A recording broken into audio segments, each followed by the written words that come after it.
Kadambari silks శ్రీరస్తు శుభమస్తు sale ప్రతి 25,000 రూపాయల కొనుగోలుపై ఒక గోల్డ్ కాయిన్ ఉచితం.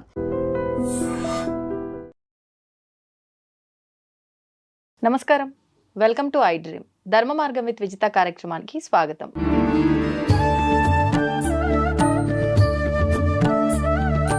ప్రస్తుతం మనతో పాటు ఉన్నారు ప్రవచనకర్త ప్రవీణ్ కుమార్ శర్మ గారు. ఇప్పుడు వారితో మాట్లాడి మరిన్ని విషయాలు తెలుసుకుందాం.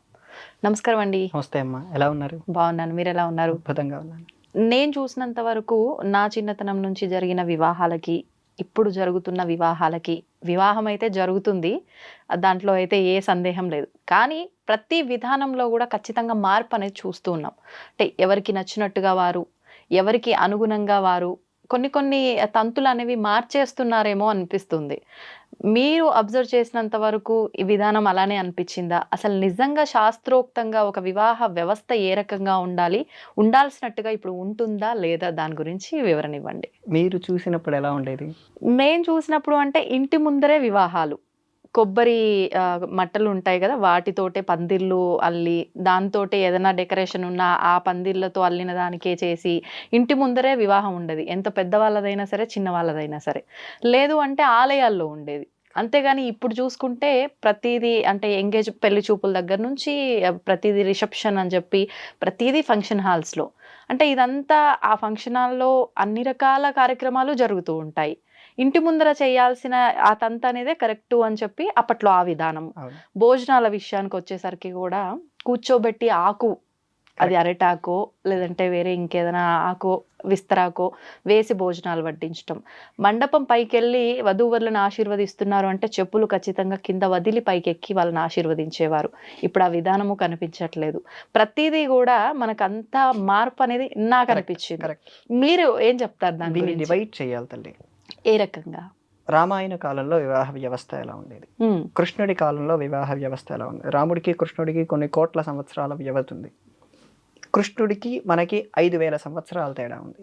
ఈ మూడు మనం తీసుకుంటే శ్రీరాముడు విశ్వామిత్రుడితో పాటు వెళ్తున్నప్పుడు అక్కడ ఆ శివధను భంగాన్ని జరగటం, తర్వాత ఈ జనక మహారాజు, తర్వాత దశరథ మహారాజుకి పంపించటం, వాళ్ళందరూ రావటం, ఈ వివాహం అంతా జనక మహారాజు గారి ఇంట్లోనే జరిగింది. ఓకే, అదంతా రాజ్యంలో, వారి రాజ్యంలోనే జరిగింది. వారి రాజ్యంలోనూ కూడా అది రాజ్యం బయటికి వెళ్ళకుండా అక్కడే ఇంట్లోనే జరిగింది. అప్పటి పద్ధతి, కృష్ణుడి వరకు జరిగినటువంటి పద్ధతిలో ఎటువంటి మార్పు జరగలేదు. ఓకే, వివాహం ఎవరికైనా సరే 4 రోజులు జరగాలమ్మా.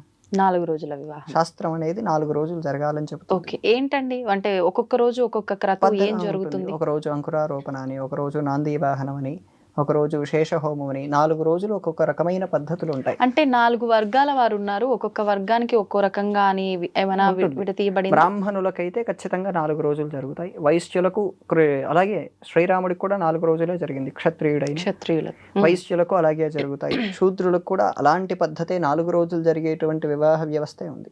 కానీ ఇప్పుడు ఏంటంటే మనం మళ్ళీ 4 రోజులు జరుగుతుంది కదా, బడ్జెట్ ఏమో అనుకుంటారు. అసలు సింగిల్ పెన్నీ కూడా కాదు. ఇప్పుడు పోలుస్తున్న ఈ భోజనాలకు పెట్టే దాంతో 4 రోజుల వివాహం జరిగిపోతుంది.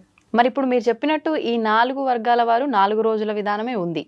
కానీ ఆ విధానం నిజంగా సాంప్రదాయ ప్రకారంగా, శాస్త్ర ప్రకారంగా జరుగుతున్నాయా?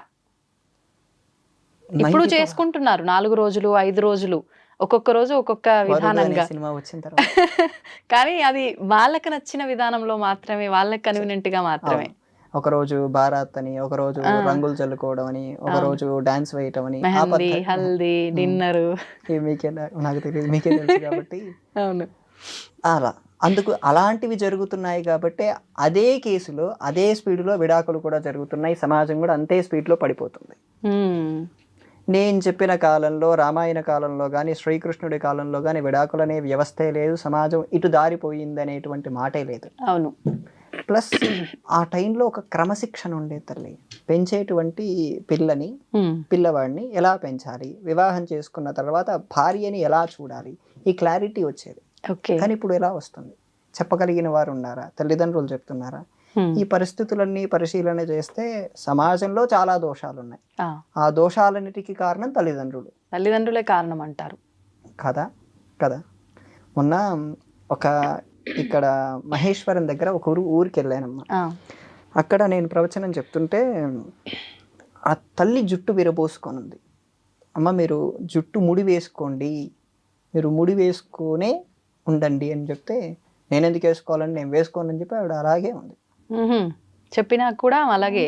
ఆవిడకు ఒక కూతురు ఉంది, ఆవిడ కూడా విరబోసుకునే ఉంది. ఇప్పుడు తల్లే విననప్పుడు నేను కూతురికి చెప్తే వింటుందా? బహుశా అమ్మాయి చిన్నపిల్ల కాబట్టి చెప్తే వినొచ్చేమో, చిన్నతనం కాబట్టి. కానీ కొద్ది కాలానికి తల్లిని చూసిన తర్వాత ఈ అమ్మాయికి ఒక వస్తుంది కదా, మా అమ్మే వేసుకోవట్లేదు, నేను వేసుకోవటం ఏముంది అనేటువంటి ఒకటి వస్తుంది కదా. అందువల్ల తల్లిదండ్రుల్లో మార్పులు రావాలి. ఇప్పుడు జరుగుతున్నది వివాహాలు కాదు, వాహాలు మాత్రమే. ఏంటండి వాహాలు? వివాహము అంటే విశేషమైన ప్రక్రియ అని అర్థం. విశేషంగా వరుడి చేతిలో ఒక వధువుని అందిస్తున్నాము అని అర్థం. అంటే దీన్ని ఒక భాషలో చెప్పాలంటే గురువు చేతికి శిష్యుణ్ణి ఇస్తున్నట్టు అని అర్థం. ఇప్పుడు ఏం జరుగుతున్నాయి? ఇప్పుడు ఇక్కడ గురువు ఎవరు, శిష్యులు ఎవరుగా భావించాలి వివాహ వ్యవస్థలో? సాధారణంగా స్త్రీ మంత్ర దీక్షలు వంటివి చేయాలంటే భర్తే ఇవ్వాలి, మిగతా గురువులు కాదు. భర్తకు ఒకవేళ మంత్ర దీక్షలు ఇచ్చే అధికారం లేదంటే ఆ గురువు ఎవరైతే ఉన్నారో అది ముందు భర్తకిచ్చి భర్త దాన్ని జపం చేసి తర్వాత భార్యకి ఇవ్వాలి. ఇది ఒక పద్ధతి. లేదు అంటే భర్త అనుమతి ద్వారానే వేరే గురువు భార్యకి ఇవ్వాలి తప్ప డైరెక్ట్ గా ఒక ఆయన వచ్చి వారి భార్యకు మంత్రం ఇచ్చేటువంటి అధికారం ఎక్కడా లేదమ్మా. సో ఇప్పుడు భర్త గురువు అవుతాడు, భార్య శిష్యురాలవుతుంది. అందుకే వయస్సు పరిమితి కూడా ఇందుకే పెట్టారు. ఇక్కడ వయస్సు పరిమితి అర్థమైందమ్మా? ఎంత పరిమితి ఉంది శాస్త్ర ప్రకారంగా? 5 ఏళ్ళు ఉందమ్మా. 5 సంవత్సరాలు ఉంది. కానీ అప్పుడు జరిగేటువంటివన్నీ బాల్య వివాహాలు కాబట్టి ఆ పద్ధతి చాలా జరిగిపోయేది. నిజానికి బాల్య వివాహం చాలా మంచి వివాహం అనే అభిప్రాయం. మంచి వివాహం. రామకృష్ణ పరమహంసకి వివాహం అయినప్పుడు ఆవిడికి 8 ఏళ్ళు, 8 ఏళ్ళ లోపే. కానీ ఆవిడ సంసారానికి వీళ్ళింటికి వచ్చింది తప్ప 16 ఏళ్ల తర్వాత వీళ్ళింటికి వచ్చింది. అంతవరకు రాలేదు. వివాహం చిన్న వయసులో అయినా అంతవరకు వీళ్ళింట్లోనే ఉంటారు. ఓకే. ఇప్పటికి కూడా కొందరి గృహాల్లో జరుగుతున్నాయి. వివాహం చిన్న వయసులోనే జరుగుతుంది. కానీ ఆ అమ్మాయి చదువు పూర్తయిన తర్వాత, ఆ అమ్మాయి పెద్ద వయసుకు వచ్చి 18 ఏళ్ళు దాటిపోయిన తర్వాతే ఆ అమ్మాయి వాళ్ళ ఇంటికి వెళ్తుంది, భర్త. కానీ ఇప్పుడు చట్టరీత్యా నేరము, శిక్షలు దానికి ఇవన్నీ ఉన్నప్పుడు ఇలాంటివి ఆచరించకపోవడమే కరెక్ట్ కదండి. ఇదే చట్టము ఈ కుటుంబం విచ్ఛిన్నం అవుతున్నప్పుడు సమాధానం చెప్తున్నదా? ఇదే చట్టము కుటుంబ వ్యవస్థ ఎన్ని దారులు తప్పుతున్నాయి, ఎంతో మంది ఎంతో విచ్చలవిడిగా ప్రవర్తిస్తున్నారు, ఇదే చట్టం సమాధానం చెబుతుందా? చెప్పదు కదా. ఇదే చట్టం ఈ జరుగుతున్నటువంటి పరిణామాలన్నిటికీ మేము దీనికి సమాధానం చెప్పగలము, మేము దీనికి బాధ్యులము అని చెప్పి వాళ్ళు బాధ్యత తీసుకోగలరా? తీసుకోలేరు కదా. తీసుకోవాలంటే ఇదే పరిస్థితి. అందులోనూ ఇంకొక విషయం ఏంటంటే సైన్స్ పరంగా చిన్న వయసులో వివాహం జరిగిన వారికి, చిన్న వయసులో సంతానం కలిగిన వారికి, అంటే less than 25, 26 ఆ వయసు లోపల సంతానం కలిగిన వారికి వాళ్ళకి ఆరోగ్యపరమైన సమస్యలు ఉండవని చెప్పి సైన్సే చెప్తుంది. అంటే పుట్టబోయే పిల్లలకి ఇటు వీళ్ళకి కూడా, తల్లికి కూడా. ఓకే. అందుకే 45 ఏళ్ళు వచ్చినా సరే ఆరోగ్యంగా ఉన్న వాళ్ళు ఉంటున్నారు కదా. ఇప్పుడు వివాహం 30 ఏళ్లకు చేసుకుని 35 ఏళ్లకు సంతానం కలిగితే ఆ అమ్మాయి మరొక 10 ఏళ్లలో ఆ అమ్మాయి స్ట్రెంత్ మొత్తం కోల్పోతుంది. అంటే ఆ అమ్మాయి 70 ఏళ్లకు ముసలావిడ అవ్వాల్సిన ఆవిడ 35, 40 ఏళ్ళకే ఆవిడ ముసలావిడ అయిపోతుంది. ఓకే. అంటే స్ట్రెంత్ పడిపోతుంది. ఆ స్ట్రెంత్ పడిపోవడానికి ఆరోగ్య రకమైన కారణాలు ఎన్నో ఉన్నాయి. కానీ ఇలా చూడాలి. ఇప్పుడు వివాహ వ్యవస్థలో 4 రోజుల వివాహం ఇప్పుడు కుదరదు అని పెట్టుకుంటున్నాం. ఈ భోజనాల విషయానికి వస్తే, లేదా మండపాల విషయానికి వస్తే, పూర్వం మండపాల్లో జరిగేవో ఇప్పుడు జరుగుతున్నాయి. ఇంటి దగ్గర చేసుకొని మండపాల్లో రిసెప్షన్ పెట్టుకోవచ్చు అనే అభిప్రాయం నాది. ఇంటి దగ్గర వివాహం చేసుకుని కొంతమందినే బంధువుల్ని పిలుచుకొని ఇంటి ముందే పందిరి వేసి, మీరు చెప్పినట్టుగా తాటాకులతోనూ అరిటాకులతోనూ పందిరి వేసి దాని ప్రకారంగా కొంతమంది దగ్గరి బంధువులతో ఇక్కడ ఇంటి దగ్గర వివాహం చేసి రిసెప్షన్ లాంటివి మండపాల్లో పెట్టుకోవచ్చు. ఎందుకంటే అక్కడి మండపాల్లో వివాహం చేసుకోవటం అనేది శాస్త్ర పద్ధతి కాదు. హాల్స్ లో అంటున్నారా? అదే మండపాల్లో వివాహం చేసుకోవటం అనేది శాస్త్ర పద్ధతి కాదు, ఆ పెద్ద పెద్ద ఫంక్షన్ హాల్స్ లో. ఓకే. ఇప్పుడు అంటే వివాహం చేసిన ప్రదేశాన్ని బట్టి కూడా వాళ్ళ జీవితం డిసైడ్ చేయబడుతుంది అంటారా? అంటే ఇంటి ముందర వివాహం జరిగితే ఒక రకంగా, ఆలయాల్లో జరిగితే ఒక రకంగా, ఫంక్షన్ హాల్స్ లో జరిగితే ఒక రకంగా, ఇది కూడా భాగస్వామ్యం అవుతుంది అంటారా? వాటిల్లో ఉండొచ్చు, ఉంటుంది అని కూడా చెప్తాను. ఓకే. జపాన్కి ఒక రూల్ ఉంది తెలుసామా? ఇంట్లో జపం చేస్తే 100కు 100 ఫలితం, గోశాల్లో జపం చేస్తే 100కు 200 ఫలితం, ఆలయాల్లో జపం చేస్తే 100కు 5 ఫలితం, సిద్ధక్షేత్రాల్లో కామాఖ్య కాశీ లాంటి క్షేత్రాల్లో జపిస్తే దానికి అనంతమైన ఫలితం. దీన్ని ఇలా కన్వర్ట్ చేయండి. ఓకే, మనం ఇంటి దగ్గర చేస్తే అంతే ఫలితం, ఆలయాల్లోనూ లేదా గోశాల్లోనూ వివాహం చేసినప్పుడు అంతకు మరింతమైన ఫలితం. గోశాల్లో కూడా వివాహం చేసుకుంటున్నారు ఈ మధ్య. అంటే గోవుల్లో లక్ష్మి ఉంటుంది కదా, గోవుల్లో సకల దేవతలు ఉంటారు కదా, గో ఆశీర్వాదం పొందొచ్చు కదా అని చెప్పి చేసుకుంటున్నారు. అంటే ఆ గోశాల పెద్ద విస్తీర్ణంలో ఉన్నప్పుడే అవకాశం ఉంటుంది. అది కొంతమంది చేసుకుంటున్నారు. కాకినాడలో ఒక చోట చూశాను అది. Okay okay. అలా వారణాసి లాంటి క్షేత్రాల్లో వివాహం జరుగుతున్నప్పుడు అనంతమైన ఫలితాలు వస్తాయి. అయోధ్య లాంటి క్షేత్రాల్లో ఇప్పుడు వివాహాలు చేస్తున్నారు. ఇప్పుడు కాశీ మహాశ్మశానం అంటారు కదా, అక్కడ వివాహం చేసుకోవచ్చు అంటారు. మరి అక్కడ పుట్టిన వాళ్ళు అంటే పుట్టిన వాళ్ళకి ప్రాంతీయ ఆచారం ఒకటి ఉంటుంది, తప్పు లేదేమో. అంటే విడిగా ఉండే వాళ్ళు అక్కడికి వెళ్ళి వివాహం చేసుకోవచ్చా? చేసుకోవచ్చు, చేసుకోవచ్చు, చేసుకోవచ్చు. తప్పేమీ లేదు. తప్పేమీ లేదు. ఓకే. కాశీ క్షేత్రం అనేది సమస్తమైన విషయాలకు మూలమైనది. మూలం. ఓకే. మూలమైనది. మీరేదైతే మహాశ్మశానము అంటున్నారో ఆ మహాశ్మశానంలోనే ప్రతీదీ ఉంటుంది కదమ్మా. ఆ ప్రతీదీ ఉన్న దాంట్లో అక్కడ శుభకరుడైన శివుడే ఉన్నాడు. శివుడు అనే పదానికి శుభము అనే అర్థం. ఆ శుభమిచ్చేటువంటి మంగళకరుడైన శివుడు ఉన్న చోట్ల వివాహం చేసుకోవటం అనేది తప్పేం కాదు. మహాశ్మశానం అంటే ఏంటి? మనస్సు లయమయ్యే చోటు పేరే మహాశ్మశానం అని అర్థం. అంతే తప్ప అది అక్కడ ప్రేతాలు భూతాలు ఏమి ఉండవు తల్లి. ఉండవా? ఉంటాయా? ఉంటాయి అంటారు కదా. ఏం లేవమ్మా, భూతాలు ప్రేతాలు ఏమి ఉండవు. సాధకులు ఉంటారు అక్కడ. సాధకులు అలాంటి సాధనలు చేస్తూ వాళ్ళు కొంత దశమహావిద్యలని వామాచారం అని ఇటువంటి సాధనలు చేస్తూ దాంట్లో సిద్ధి పొందటం కోసం కాశీ క్షేత్రాన్ని ఎంచుకుంటారు తప్ప ఇక్కడ భూతాలు ప్రేతాలు వంటివి ఉన్నప్పటికీ వాటన్నిటికీ అధిపతి అయిన శుభకరుడైన శివుడు ఉన్నాడు. శుభం ఇచ్చేవాడు. కానీ ఇక్కడ ప్రేతాలు, అక్కడ ప్రేతాల హ్యాండిల్లో ఉండదు కాశీ, శివుడి హ్యాండిల్లో ఉంటుంది అదంతా కాశీ. అందుకోసం వివాహం అలాంటి క్షేత్రాల్లో చేసినప్పుడు అదొక రకమైన ఫలితంగా ఉంటుంది. ఇంకా భోజనం ఒకటి మాట్లాడారు. భోజనం ఒకప్పుడు అరిటాకుల్లో పెట్టేవారు, ఇప్పుడు అరిటాకుల్లో పెడుతున్నారు. ఇప్పుడు మామూలు ప్లేట్లలోనూ పెడుతున్నారు. కానీ బఫే సిస్టమ్ ఒకటి వచ్చింది. బఫే సిస్టమ్ అనేది ఒక రకంగా ఎక్కువ మంది జనాలు ఉన్నప్పుడు ఉపయోగపడచ్చేమో, కానీ తక్కువ మంది ఉన్నప్పుడు బఫే సిస్టమ్ కుదరదమ్మా, పెట్టకూడదు. బఫే సిస్టమ్ అనేది ఆ పేరే బఫేలో. బఫేలో అంటే ఏంటి? బర్రె, గేదె. ఆ బఫే అనే సిస్టమ్ అలా ఏర్పాటు చేసింది. అది ఏర్పాటు చేసింది కూడా ఫ్రాన్స్ అనే దేశం. ఒక రకంగా పశువులు ఆహారం తీసుకున్నట్లుగా తీసుకుంటున్నారు అని అనొచ్చా? అంతేనమ్మా. ఒకసారి మనం భోజనం కూర్చున్నప్పుడు మనం లేవకూడదు. ఇక్కడ పెళ్లిల్లో దాదాపు నిలబడే భోజనాలు, చెప్పులు వేసుకునే భోజనాలు ఉంటాయి. సో ఇన్ని ఉన్నప్పుడు అక్కడ వీళ్ళు అదే చెప్పులు వేసుకొని ఎక్కడెక్కడో తిరిగి అదే మండపం పైకి వెళ్ళి, మహా అయితే కొంతమంది విడుస్తున్నారు, ఇప్పుడు తక్కువ మంది, చాలా తక్కువ, విడిచి అప్పుడే కాళ్ళు కడుక్కోకుండా అవకాశం కూడా ఉండదు అనుకోండి, అప్పుడే వెళ్ళి ఆశీర్వదిస్తున్నారు. ఆశీర్వాదంలో ఫలితం ఏముంటుంది? ఉంటుందమ్మా? ఉండదు. అంటే అప్పటికే ఎన్నో తొక్కేసి వచ్చారు ఆయన. అప్పుడు ఆశీర్వాద ఫలితం ఏముంటుంది? అందువల్ల వివాహం వరకు మాత్రం కొంతమందితో ఇంటి దగ్గర చేసుకోవటం. ఇప్పుడు మొన్న సమంత వివాహం చేసుకుంది, చాలా తక్కువ మందితోనే చేసుకుంది, అది కూడా ఓ చోట చేసుకుంది. సో అలా మనం కూడా తక్కువ మందితో వివాహం చేసుకుని తక్కువ ఖర్చుతో చేసుకోగలిగితే చాలా ఆర్థికంగా చాలా నిలబడగలుగుతామన్న అభిప్రాయం.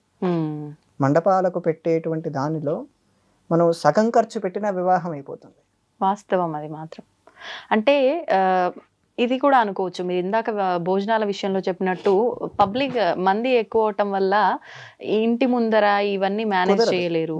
అండ్ ఒకరిని పిలిచి ఒకరిని పిలవకపోతే మళ్ళీ అది కూడా బాగోదు అని చెప్పి వీటన్నిటి దృష్ట్యా పరిస్థితులను బట్టి మార్పు వచ్చిందేమో.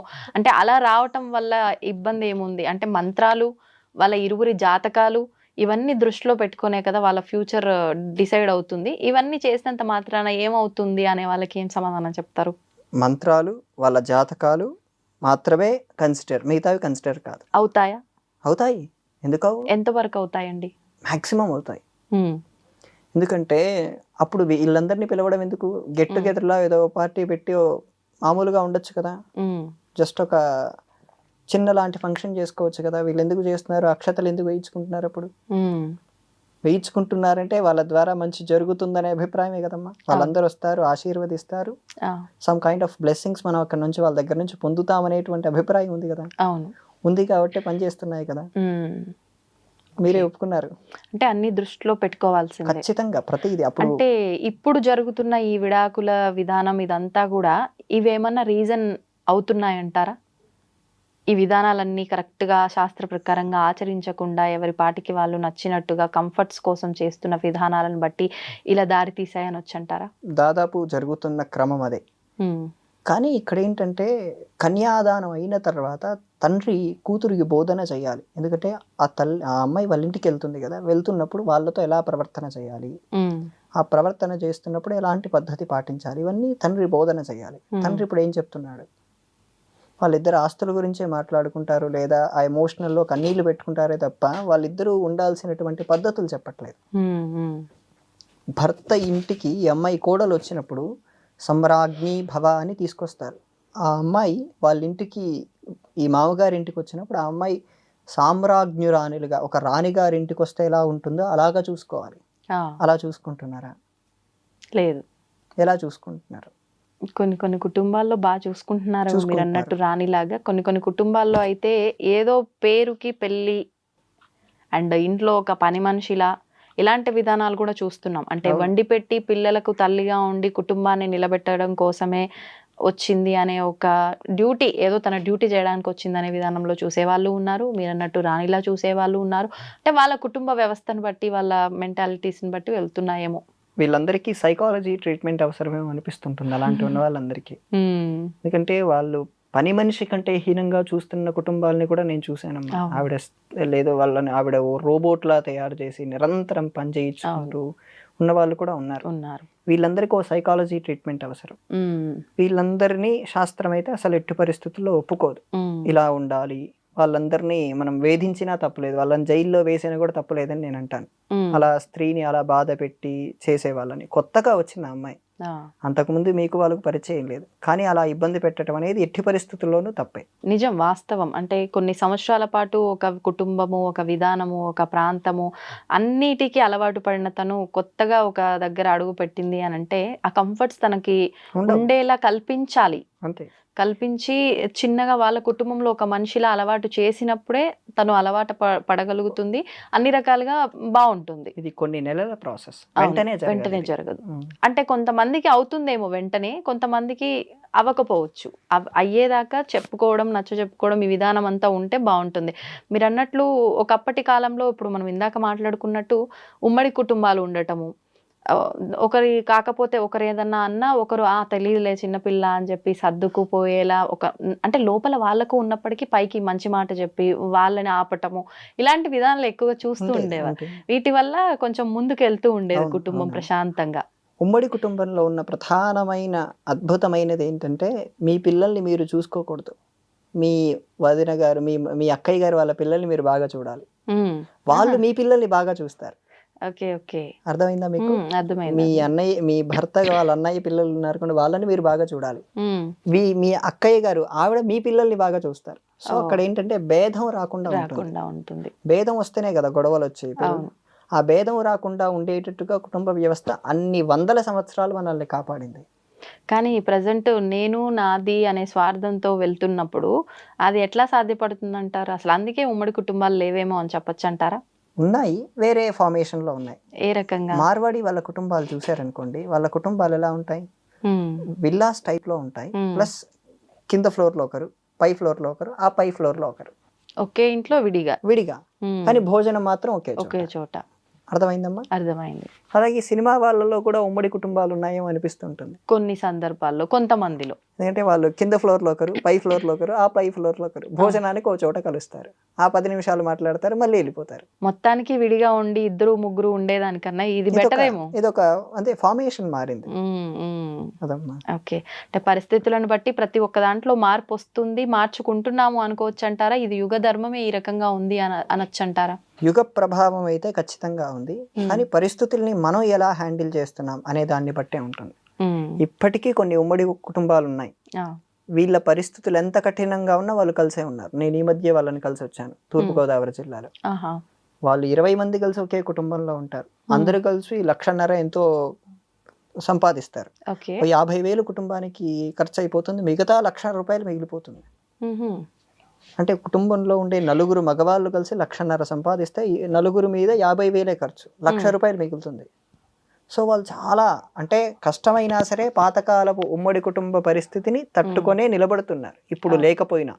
అంతే. అంటే పిల్లల పెంపకానికి కానియండి, నిజంగా ఆర్థికపరమైన ఇబ్బందులు లేకుండా ఉండాలన్నా, అండ్ ఇప్పుడు చూస్తున్న రకరకాల ఇబ్బందుల వల్ల తొందరగా మనోధైర్యం కోల్పోయి, అంటే చేయకూడని పనులు చేసుకొని, అలాంటి ఇబ్బందుల కన్నా కలిసి ఉండడం బెటర్. చాలా ఎందుకంటే స్త్రీకున్న పరిస్థితుల రీత్యా ఆరోగ్య పరంగా ఆ 4-5 రోజులు ఇబ్బంది ఉన్నప్పుడు మరొకరు హెల్ప్ చేస్తారు. ఇక్కడ భర్త వండి పెట్టేవాడు కాదు, అవును, వండి పెట్టలేడు. వంటే రానివాడు ఏం వండుతాడు? ఒకవేళ వంట వచ్చినా ఆయన పనిలో ఆయనకు చాలా ఉన్నాయి. ఈ టైంలో ఆ స్త్రీ ఆ కడుపు నొప్పితో బాధపడుతూ వంట వండటం అనేది చాలా అభ్యంతరకరమైనది. అసలు వండలేరు. ఇంకా ఏదో పిల్లల కోసం తప్పక చేయాలి తప్ప మరో మార్గం లేదు. కానీ అందరూ కలుస్తున్నప్పుడు ఈవిడొకరు పక్కగా ఉండి ఆవిడ పని ఆవిడ చేసుకుంటూ ఆవిడ ప్రశాంతంగా చిల్ అవుతూ మన భాషలో, మిగతా వాళ్ళరు ఈ పిల్లల్ని చూసుకుంటూ వాళ్ళని బడికి పంపిస్తూ వాళ్ళకి కావాల్సినటువంటి ఆహారాలన్నీ ఏర్పాటు చేస్తే ఎలా ఉంటుందమ్మా? బాగుందా లేదా? 3 BHK తీసుకున్నారనుకోండి, ఇప్పటి భాషలో ఒక బ్రహ్మాండమైన ఒక ఉమ్మడి కుటుంబం బతుకుతుంది.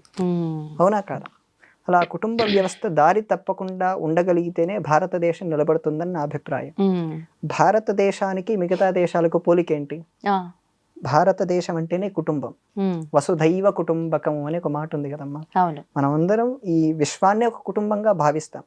కరెక్ట్. నేను ఒక వియత్నాం అనే దేశంలో సాయంత్రం 7 ఆ ప్రాంతానికి ఒక చోట నడుస్తూ వెళ్తున్నాను. ఒక ఊర్లో, ధనాంగ్ ఊరి పేరే ధనాంగ్.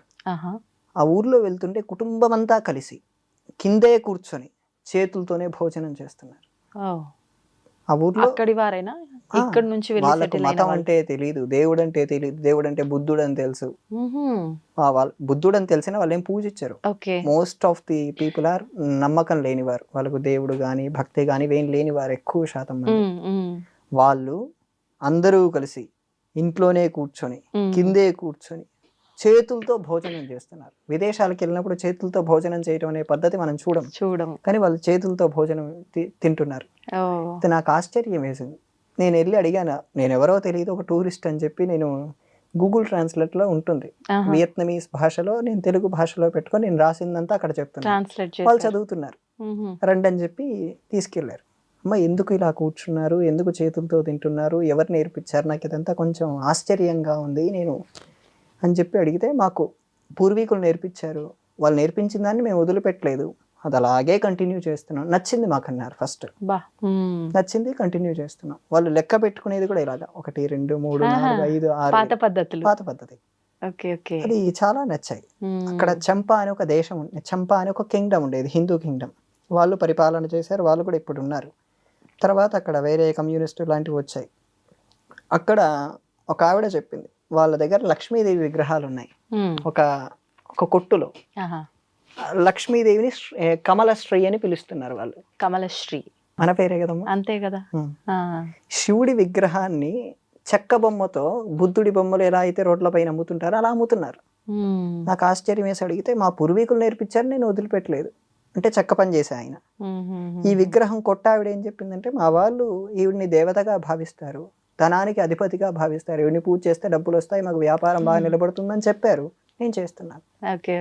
అంటే ఆ క్లారిటీ చాలా ఉంది వాళ్ళకి. అక్కడ కూడా కుల వ్యవస్థ ఉంది.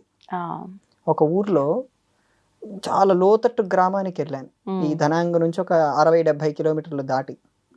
అక్కడ ఒక ఊర్లో కుండలు చేసే వాళ్ళందరూ ఒక వీధిలో ఉన్నారు, చెక్క బొమ్మలు చేసే వాళ్ళందరూ ఒక వీధిలో ఉన్నారు, పాతకాలంలో ఉన్నట్టుగా. అంటే ఎంత చక్కని వ్యవస్థ ఉంది అక్కడ. ఆ వ్యవస్థ వాళ్ళు పోగొట్టుకోలేదు ఆ ఊర్లో. ఇంకా మిగతా కళాకారులందరూ వాళ్ళ వీధిలో ఉంటారు, వాళ్ళందరూ సహాయం చేసుకుంటుంటారు, వాళ్ళ పిల్లల్ని వాళ్ళకే ఇస్తారు, అందులోనే నిలబడుకుంటూ వాళ్ళల్లో వాళ్ళే ఆహారం మార్చుకుంటూ ఉంటారు. సో బాగుంది కదమ్మా కుటుంబ వ్యవస్థ. అక్కడ కూడా ఫార్మేషన్ మారింది. ఇలా భారతదేశాన్ని గౌరవించాలంటే కుటుంబాన్ని చూసే గౌరవిస్తారు. ఈరోజు విడాకుల్ని చూసి భారతదేశం గౌరవించారు.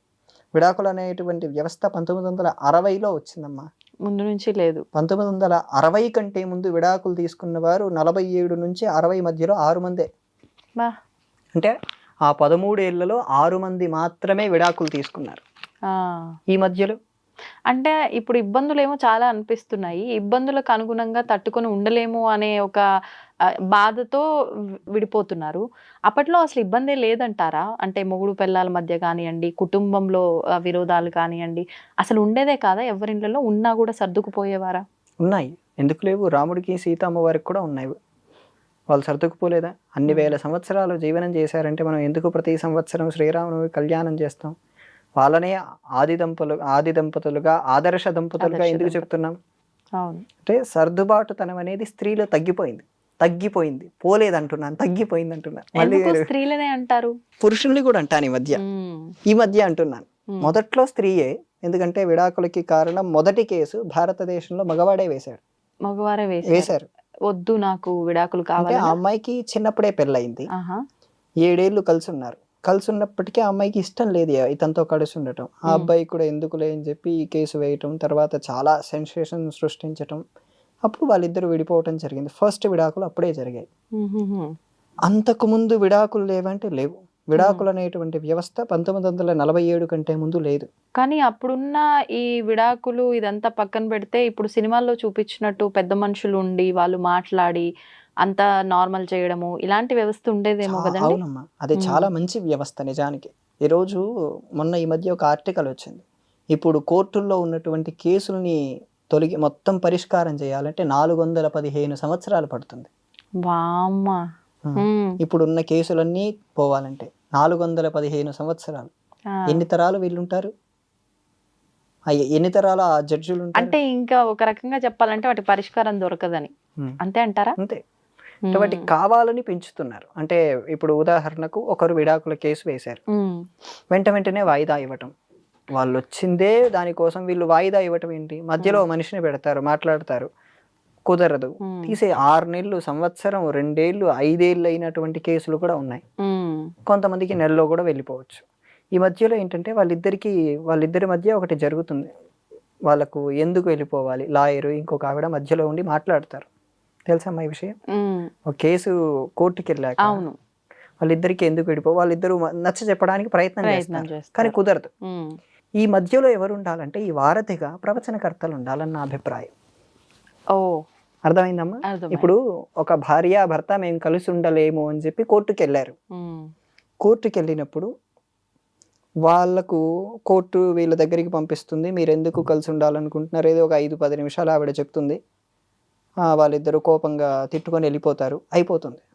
ఆ మధ్యలో ఉండాల్సినటువంటి వ్యక్తి ప్రవచనకర్త. ఎందుకంటే అప్పుడు వాళ్ళిద్దరికి ధర్మం అంటే ఏంటో చెప్పగలగాలి. స్త్రీ ధర్మం ఏంటి, పురుష ధర్మం ఏంటి, ఆవిడ నీ భార్య, ఇతడు నీ భర్త, మీరిద్దరు ఎందుకు కలిసి ఉండాలి, కలిసి ఉండటం వల్ల సుఖాలేంటి అనేటిది ఒకటి చెప్పాలి. నేను ఈ మధ్య మీతోనే చెప్పినట్టున్నాను, పోయినసారి వచ్చిన మనం ఖచ్చితంగా జైళ్ళల్లోనూ అవునవును ప్రవచనాలు చెప్పే అవకాశం ఉన్నా, గీతా క్లాసెస్ చెప్పే అవకాశం ఉన్నా నేను రెడీ అని చెప్పారు మీరు. కొంతమంది జైలర్లు రెడీ అవుతున్నారు. అవునా? ఓ సూపర్. ఇక్కడే హైదరాబాద్ లోనే కొంతమంది జైలర్లు రెడీ అవుతున్నారు. ఓకే. అంటే మనం చేసినటువంటి ప్రయత్నం ఫలీకృతం అవుతుంది. ఇప్పుడు ఈ ప్రయత్నం ఏం జరగాలంటే కోర్టుల్లో కూడా ఈ మధ్యలో చెప్పేటువంటి బెంచ్ల దగ్గర చెప్పేటప్పుడు వాళ్ళిద్దరికి అసలు వాళ్ళు కలిసి ఉండాలనే కారణాలు చెప్తున్నప్పుడు ఒక వ్యక్తి ఉండాలి. ఆ వ్యక్తి ధర్మం తెలిసిన వాడై ఉండాలి, సంస్కారం తెలిసిన వాడై ఉంటే కలిసి ఉండటానికి అవకాశం ఉంటుంది. అమెరికాలో రామకృష్ణ మఠం ఉంది కదా, వీళ్ళకు చెందినటువంటి ఒక వ్యక్తి ప్రవచనం చెప్తున్నాడు, రామాయణం 7 రోజులది రామాయణం. అప్పటికే ఒక భార్యాభర్త విడిపోయారు, విడివిడిగా ఇద్దరికి రామాయణం జరుగుతుంది, ఇంగ్లీష్లో జరుగుతుంది, అదంతా జరుగుతుందని తెలిసింది, విడివిడిగా వెళ్ళారు. ఈ అమ్మాయి వచ్చిందని అబ్బాయికి తెలియదు, అమ్మాయి వచ్చిందని ఈ అబ్బాయికి తెలియదు. అక్కడికి 6వ రోజు 7వ రోజు ఆ అబ్బాయి అమ్మాయి ఇద్దరూ కలిసి ప్రవచనానికి వచ్చారు. విడిపోయిన వారు విదేశస్తులు, భారతీయులు కారు, విదేశస్తులు. అంటే ధర్మం అంటే ఏంటో వాళ్ళకు కూడా అర్థమైంది. వాళ్ళే ముందుగా విడిపోయి వాళ్ళే ఇప్పుడు మనం చేసినది తప్పు, నేనన్న మాటకు నేను సారీ చెప్తున్నానని చెప్పి ఆ అబ్బాయి సారీ చెప్పి, ఈ అమ్మాయి ఆ సారీని వెంటనే యాక్సెప్ట్ చేసి, మన ఇద్దరం కోపడ్డాం, క్షణికావేశంలో ఇద్దరికి జరిగిపోయింది, సో మనం ఇద్దరం ఇప్పటి నుంచి కలిసే ఉందాము, ఆ సీతారాముల్లా ఉందామని చెప్పి ఇద్దరూ పెట్టుకున్నారు. కానీ అంటే ప్రతి ఒక్కరిలో ఈ మార్పు వస్తుందని మనం చెప్పలేమేమో కదండి. అంటే ప్రజెంట్ సిచ్యువేషన్ ఏంది అంటే అమ్మాయి అయినా అబ్బాయి అయినా అహం ఒకటి బాగా ఎక్కువగా అడ్డొస్తుంది. మాట్లాడడానికి ముందు నేను ఎందుకు మాట్లాడాలి, నేను మాట్లాడితే నేనే తగ్గిపోయినట్టు అవుతుంది. ఇలాంటిది వైఫ్ అండ్ హస్బెండ్ అయినా ఏ రిలేషన్లో అయినా ఇది ఎక్కువగా మనం చూస్తున్నాం. ఇట్లాంటి అహం ఉన్నప్పుడు ఈ ప్రవచనాల వల్ల, ఈ మాటల వల్ల ఏ రకంగా అయినా మార్పు అందరిలో వచ్చే అవకాశం ఉందంటారా? తెలుగులో ఒక పదం ఉంది, పశ్చాత్తాపం అని. తెలుసమ్మా? ఆ పశ్చాత్తాపానికి మించిన ప్రాయశ్చిత్తం లేదనా? ఆ పశ్చాత్తాపం ఎవరికైతే కలుగుతుందో వాళ్ళందరూ మారుతారు, కలగని వాళ్ళందరూ మునుగుతూనే ఉంటారు. పశ్చాత్తాపం కలగడానికే నేను చెప్పేది ఇంతసేపు అయినా మీరు ఇంత ప్రయత్నం చేస్తున్నారు. పశ్చాత్తాపం ఎప్పుడైతే కలుగుతుందో అప్పుడు వాళ్ళకు రియలైజేషన్ వస్తుంది. మీరు అన్నారు అంటే యుగ ధర్మం వల్లే ఇవన్నీ జరుగుతున్నాయేమో అమ్మా అని చెప్పి. యుగ ధర్మం అనేది ఒకటి డిసైడ్ చేసి తీసుకెళ్తున్నప్పుడు ఆ పశ్చాత్తాపం ఎప్పుడు కలగాలో, ఎవరికి కలగాలో కూడా నిర్ణయించబడిందేమో. ఎన్ని విన్నంత మాత్రాన ఏం ఫలితమో అనొచ్చేమో. మంచి ప్రశ్న తల్లి. చిన్న లాజిక్తో చెప్తాను. వర్షాకాలం వర్షం పడుతుంది, కానీ మనం బయటికి వెళ్ళాలి అంటే ఆఫీస్కి రావాలి. ఆఫీస్కి రావటం అనేది మ్యాండేటరీ. అవును, సెలవు ఇవ్వడు. అవును. వర్షం అనేది ఆగదు, వర్షాకాలం కాబట్టి మనం ఏం చేస్తాం? ఏదో ఒకటి వర్షానికి మనం తట్టుకొని ఆఫీస్కి వెళ్ళే గొడుగు ప్రకారంగా మనం ప్లాన్ చేస్తాం. గొడుగు పట్టుకొని వస్తున్నాం. ఇక్కడ అర్థమైందా నా పాయింట్? అర్థమైంది. మీరు ఇక్కడ కూడా ధర్మం అనే గొడుగు పట్టుకోవాలి. ఏ యుగంలో అయినా ధర్మం ఉంటుంది. ఆ యుగంలో ఆ కాలానికి చుట్టుపక్కల ఉన్న వాళ్ళందరూ సత్యవంతులు కాబట్టి అక్కడ మనకు అది కుదిరింది. కానీ ఈ యుగంలో అందరూ సత్యవంతులు కాదు. మీరు సత్యవంతులా లేదా మనల్ని మనం పరిశీలన చేసుకోవాలి. ఏ రకంగా చేసుకోవచ్చు అంటారు? దీనికి మంచి ఉదాహరణ చెప్తాను, తర్వాత వాళ్ళుగా చేసుకోవచ్చు. అప్పయ్య దీక్షితులను ఒక 500 ఏళ్ల కిందట ఒక ఆయన ఉండేవారమ్మా. ఎక్కడ? తమిళనాడులో ఉండేవారు. ఆయన తెలుగు ప్రాంతాలకు కూడా చాలా సార్లు వచ్చారు. ఆయన సాక్షాత్తు శివస్వరూపుడు. ఆయన ఎప్పుడూ శివుడి గురించే మాట్లాడేవాడు. నేను ఎప్పుడూ శివుడి గురించి చెప్తున్నా, నాలో నిజంగా భక్తి ఉందా లేదా అని చెప్పి పరిశీలించడం కోసం మత్తుమందు తిన్నాడు ఆయనే. తినేటప్పుడు వాళ్ళ శిష్యులకు కొన్ని మాటలు చెప్పాడు. నేను ఈ మత్తుమందు తిన్నప్పుడు నేనేం మాట్లాడినా ప్రతిదాన్ని రాయండి, ఒక్క మాటను కూడా వదిలిపెట్టద్దు అని చెప్పి ఆ మత్తుమందుని తిన్న వెంటనే ఆయన ఒక శ్లోకం చెప్పాడు. 50 శ్లోకాలు చెప్పారు. ఉన్మత్త పంచాశిఖ అంటారు. ఉన్మత్తం అంటే పిచ్చివాడి దశ. ఆయన 50 శ్లోకాలు శివుడి గురించి అనర్గళంగా చెప్పుకుంటూ వెళ్ళాడు. ఇంకా ఒక అయిపోయిన తర్వాత మత్తుమందు స్థితి పడిపోయిన తర్వాత ఆయన చెప్పిందంతా రాసుకున్నారు. అప్పుడు ఆయన అవి చదివాడు. అంటే ఆయన పిచ్చివాడిగా ఉన్నప్పటికీ కూడా శివుడి పైన భక్తి పోలేదు. అంటే ఏ స్థితిలో పిచ్చివాడిగా ఉన్నాడు ఆయన? ఇప్పుడు మనకు ఎనస్థీషియా ఇస్తారు. అవును. ఎనస్థీషియా ఇచ్చినప్పుడు మనం ఏ మైకంలో ఉంటాం? ప్రాపర్ కాన్షియస్ లో ఉండదు. కొంతమంది మద్యం తాగుతున్నప్పుడు వాళ్ళలో బయటకు వస్తాయి, అంటే లోపల ఉన్న నిజాలన్నీ చెప్పేస్తారంటారు. ఆ చైతన్యవంతమైన స్పృహ లేనప్పుడు కూడా అతడికి శివుడి పైన భక్తి ఉంది. అంటే అతడు నిజంగా లోకంలో లేడు, అతడు ఏదో ఒక మందు వ్యాధి వేసుకొని ఉన్నాడు. ఆ వ్యాధిలో ఉన్నప్పుడు కూడా శివుడి పైన భక్తి ఉందని అతనే పరిశీలన చేస్తాడు. అంటే ఇవన్నీ చెప్పడం మూలంగా ఆ భక్తి ఉంది కాబట్టి తనని తను కంట్రోల్ చేసుకునే స్థితిలో ఉన్నా కూడా ఇవన్నీ చెప్పడం జరిగింది. 50 శ్లోకాలు. ఓకే. ఇప్పుడు 1, 2 చెప్తాం, నమస్కారం పెట్టుకుంటాం, అయిపోతుంది. కానీ 50 వరుసగా ఒక్కటి కూడా ఆపకుండా, అవి కూడా ఇంతకు ముందు రాసిన వాటికంటే బాగా తత్వం కలిగి ఉన్నాయి. అంటే ఆయనలో నిజంగా ఉన్నట్టే కదా. ఉన్నట్టే. అలా మనల్ని మనం మంచి వాళ్ళము అని తెలుసుకోవాలంటే ముందు మనలోకి మనం ప్రయాణం చేయాలి. కొంపదీసి అట్లా మనం కూడా ఏదన్నా చేసుకోవాలంటారా ఏంటి? విరుగుడు ఉండదు కదమ్మా, మనకు తెలియదు కదా. ఆయనకంటే చుట్టూ శిష్యులు కాదా ప్రూవ్ చేసుకోవడం సంగతి ఏమో కానీ ఏకంగా స్వామి దగ్గరికి వెళ్ళిపోతారు. అందువల్ల మనల్ని మనం పరిశీలన చేసుకోవాలంటే బయటి వాళ్ళు ఎవరైతే మన పైన విమర్శలు వేస్తున్నారో ఆ విమర్శలు మనకు మనమే వేసుకోవాలి. అర్థమైందమ్మా? ఇప్పుడు మీరు సరిగ్గా టైంకి రారు అని నేను అన్నాను అనుకోండి, నేనెందుకు టైంకి రాలేదంటే నాకు క్యాబ్ లేట్, నాకు ట్రాఫిక్ అని మీరు అనటం కాదు. రీజన్స్ చెప్పకుండా మనకు మనం ప్రశ్న వేసుకోవాలంటారు. కరెక్ట్. అవును క్యాబ్ లేటే, అవును ట్రాఫిక్, అవును ఆకలి అవుతుంది, అవును లిఫ్ట్ పని చేయట్లేదు, ఇవన్నీ కాదు రీజన్స్. ఓ అరగంట ముందు బయలుదేరాలి కదా అని మనకు మనమే ప్రశ్న వేసుకొని ఓ అరగంట ముందు నిద్ర లేవాలి కదా. ఇంట్లో పని మనం తొందరగా చేసుకోవాలి కదా. ఫోన్ నక్కకుండా పక్కన ఉండాలి కదా. ఇవన్నీ చూసుకుంటే ఆటోమేటిక్ గా మనకు అన్ని తెలుస్తాయమ్మా. ప్రతిదీ మన చేతుల్లో ఉంది అంటారు. అవును. రియలైజేషన్ ఎప్పుడైతే కలుగుతుందో అప్పటి వరకు నేను చేస్తున్న ప్రయత్నాలన్నీ కొనసాగించవలసిందే. అంటే యుగ ధర్మం ఒకటి ఉన్నప్పటికీ మనం గట్టిగా ఏదైనా అనుకుంటే ఖచ్చితంగా మార్పు మొదలవుతుంది, మార్పు వస్తుంది. అవునమ్మా, అంతే కదండి. వర్షం పడుతుంది కానీ గొడుగు పెట్టుకొని వెళ్తే మనం వెళ్తాం కదా మన ప్లేస్ కి. వర్షము అనేది యుగం. గొడుగు అనేది మన ధర్మం. ఉమ్, మన ధర్మాన్ని పట్టుకొని మనం వెళ్తూ ఉంటే ఎంత దూరమైనా వెళ్తాము. ఇదే ఒక్కటి rule. ఈ ధర్మాన్ని పట్టుకొని వెళ్తున్న ఈ ప్రాసెస్ లో మీరు ఇప్పుడన్న విమర్శలు అంటే ఎప్పుడు? మంచిగా ఉండి మనం మంచిని పాటిస్తూ వెళ్తున్నప్పుడు తెలియకుండానే మన పైన చాలా చాలా చాలా చాలా వస్తూ ఉంటాయి. ఇది వాస్తవం ఏమో అనిపిస్తూ ఉంటుంది ప్రతి Correct. ఒక్కరి లైఫ్ లో ఎక్స్పీరియన్స్ ఇది. కరెక్ట్. అయినా తట్టుకొని ఉండాలి వెళ్ళాలి అని అంటే దానికి ఏదైనా రెమెడీ ఏదైనా ఉందా అండి? అంటే మంచే చేస్తున్నాము కానీ ఈ విమర్శల వల్ల ముందుకు వెళ్ళలేకపోతున్నాము, ఇక్కడే ఆగిపోతున్నాము, ముందుకు నేను ఇంకా వెళ్ళాలి అనే ఒక ఆలోచన చాలంటారా? ఇంకేదైనా రెమెడీ ఉందంటారా దానికి? ధర్మరాజు చిన్న జూదంలో తప్పు చేసి 14 ఏళ్ళు వనవాసంలో ఉన్నారు. వనవాసంలో ఉన్నా సరే దుర్యోధనుడు ఇవ్వలేదు. ఆ మధ్యలో కూడా వాళ్ళు వనవాసంలో ఉన్నప్పుడు కూడా, వాళ్ళు వనవాసంలో లేనప్పుడు కూడా చంపాలని చాలా ప్రయత్నాలు చేశారు. ఉమ్, లాక్షాగృహ దహనం కానీ, లక్క ఇంట్లో మట్టు పెట్టడం కానీ, తర్వాత వాళ్ళు అడవిలో ఉన్నప్పుడు వాళ్ళని చంపించటానికి ఈ దుర్యోధనుడే రావటం కానీ చాలా ప్రయత్నాలు జరిగాయి. ఉమ్, కానీ ఉమ్, ఏం జరిగాయి? ఉమ్, ధర్మం అనేది ఒకటి కాపాడింది కదా. అదమ్మా. అంటే మనం ఎటువంటి పరిస్థితుల్లో ఉన్నా ధర్మం రక్షిస్తుంది. ఉమ్, మనం ఎలా ధర్మంగా ఉన్నాం, ఎంత ధర్మంగా ఉన్నాం, ఉమ్, ఆ ధర్మానికి సత్యం అనేది కూడా తోడవ్వాలి. నేను అబద్ధాలు చెప్తాను కానీ నేను ధర్మంగా ఉంటానంటే కుదురుతుందా? కుదరదు. అసలు అబద్ధం చెప్పడమే ధర్మం కాదు కదా, ఇంకా ధర్మంగా అని ఎలా అనగలుగుతాం? సో అలా అన్నిటి పరంగా మనం ధర్మంగా ఉన్నప్పుడు కృష్ణుడు లాంటి ఒక వ్యక్తి మన జీవితంలో కూడా ఒకరు పరిచయం అవుతారు. ఉమ్, మార్గదర్శకంగా ఉండడానికి. ఓకే. ఉన్నప్పుడు వాళ్ళ ద్వారా మనం ముందుకెళ్ళొచ్చు. ఒక్కోసారి పడిపోతున్నా ఆ కృష్ణుడు ముందుకు లాక్కెళ్తాడు. ఓకే. అది ప్రతి ఒక్కరి జీవితంలో జరుగుతుంది. కానీ ఇప్పుడు ఎవరిని నమ్మలేకుండా ఉన్నాం కదండి. నమ్ముతున్నారమ్మా. మనిషిని నమ్మకపోతే ఎవరిని నమ్మాలి? ఎక్కడండి, నమ్మితే ముంచేస్తున్నారు అని చెప్పి ఎవరిని, వాళ్ళ నీడనే వాళ్ళు నమ్మకుండా ఉండే పరిస్థితులు కూడా చాలా వరకు ఉన్నాయి. తల్లిని నమ్మలేమా? నమ్ముతాం. కానీ ఒక గృహంలో తల్లే కొడుకు విషం పెట్టి చంపింది. మరి ఇంకా మీరే చెప్పండి, దీన్ని బట్టి ఎలా నమ్మొచ్చు అంటారు? ఒకరింట్లో జరిగిందని అన్ని కుటుంబాల్లో జరగవు కదమ్మా. అప్పుడు నమ్మకం అనే వ్యవస్థ మోసం పోదు కదా. ఉమ్, అర్థమైందా? తల్లి కొడుకుని చంపిందని మిగతా తల్లులందరూ అది చేయరు కదా.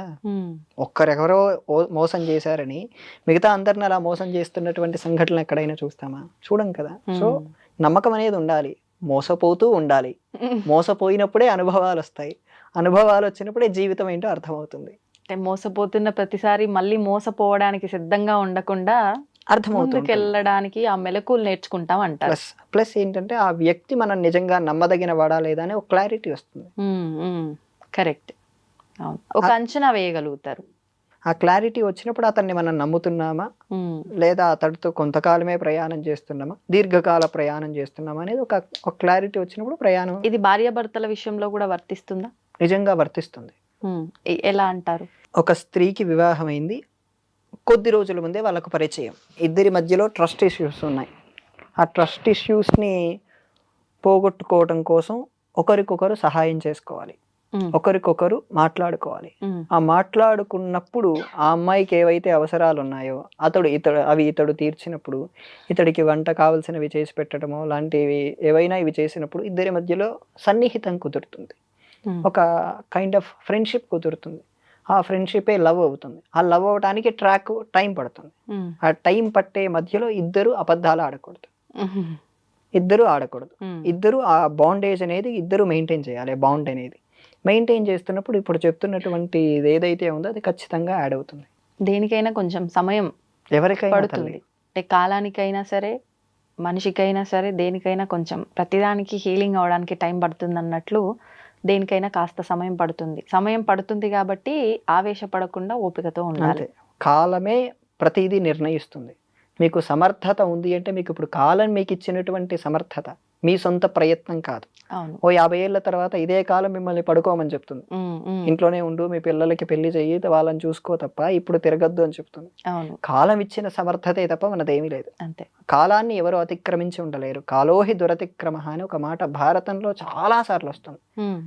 ఇదే మాట చాలా సార్లు ఉంటుంది. అలాగే టైంని వేస్ట్ చేయొద్దని చెప్పి భారతంలో చాలా వస్తుంది.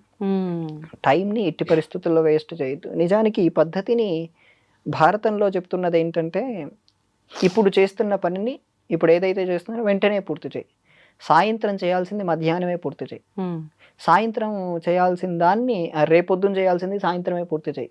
దీన్ని నాకు బాగా నేను పరిశీలన చేసినప్పుడు లండన్లో ఇలా జరుగుతుంది, జపాన్లో ఇలా జరుగుతుంది. జపాన్లో చాలా మంది ఉద్యోగులు రేపటికి పెండింగ్ పెట్టుకోరు పని, అంటే ఎప్పటికప్పుడే చేసేసుకుంటారు. రేపు చేద్దాంలే అనే మాట మాట్లాడితే వాళ్ళని చాలా కొత్త వాళ్ళుగా చూస్తారు, విచిత్రంగా చూస్తారు అక్కడ సాఫ్ట్వేర్ కంపెనీస్లో. సో మనం మన ధర్మాన్ని మనం బాగా అర్థం చేసుకోలేకపోతున్నాం, వాళ్ళు బాగా అర్థం చేసుకుంటున్నారు. అంటే ఎప్పుడైనా మన బాధ్యత అది మనం చేయాల్సిందే అన్నప్పుడు పోస్ట్ పోన్ చేయడం అర్థం లేదు.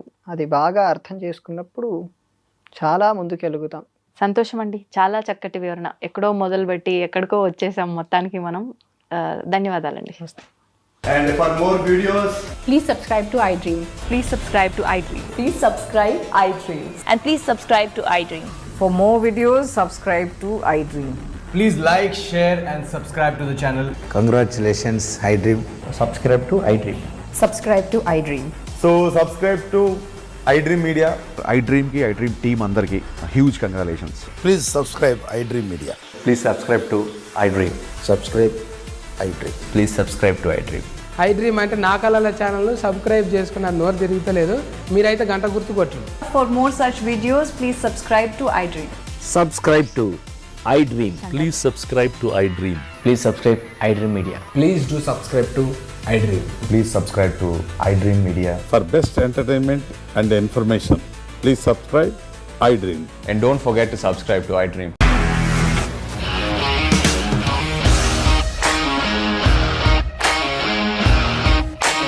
ఇండస్ట్రీలో కమిట్మెంట్ ఇష్యూస్ వస్తే నీకు కూడా వచ్చినట్టు మార్నింగ్ తీసుకెళ్ళాడంటే కొట్టి పడేశాడు.